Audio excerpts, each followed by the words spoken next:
السلام علیکم۔ سورہ شمس میں اللہ تعالیٰ نے تقریباً 11 قسمیں کھائی ہیں۔ اس کے بعد فرمایا ہے کہ جس نے اپنے نفس کو پاک رکھا وہ مراد کو پہنچا، اور جس نے اسے خاک میں ملایا وہ نامراد رہا۔ تو اللہ کی مدد سے ہمیں بھی کوشش کرنی چاہیے کہ ہم نفس کی غلامی سے بچیں۔ اس لیے تو رسول اللہ صلی اللہ علیہ وسلم نے نفس کے خلاف جہاد کو جہاد اکبر کہا ہے، یعنی دیکھا جائے تو یہ سب سے بڑا جہاد ہے، کیونکہ اس میں ہم ہر وقت لڑتے رہتے ہیں اور نفس کو بیجا خواہشوں سے روکتے رہتے ہیں۔ اللہ تعالی ہمیں یہ جہاد اکبر کرنے کی توفیق عطا فرمائے، آمین۔ آج کا سبق شروع کرتے ہیں۔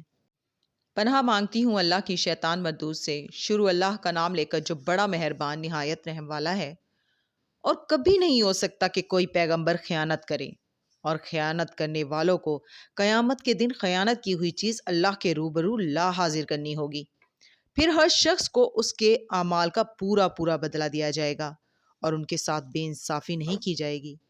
بھلا جو شخص اللہ کی خوشنودی کا طالب ہو، وہ اس شخص کی طرح ہو سکتا ہے جو اللہ کی ناخوشی میں گرفتار ہو، اور جس کا ٹھکانہ دوزخ ہے، اور وہ برا ٹھکانہ ہے۔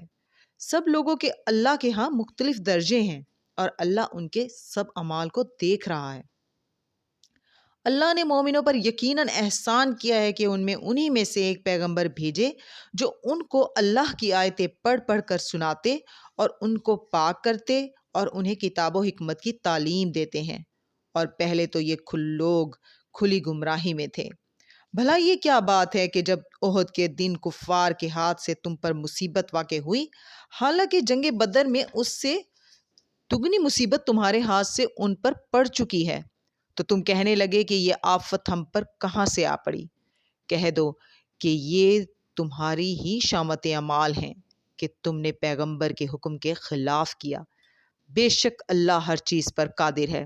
صدق اللہ العظیم۔ کل انشاءاللہ پھر ملیں گے۔ اللہ حافظ۔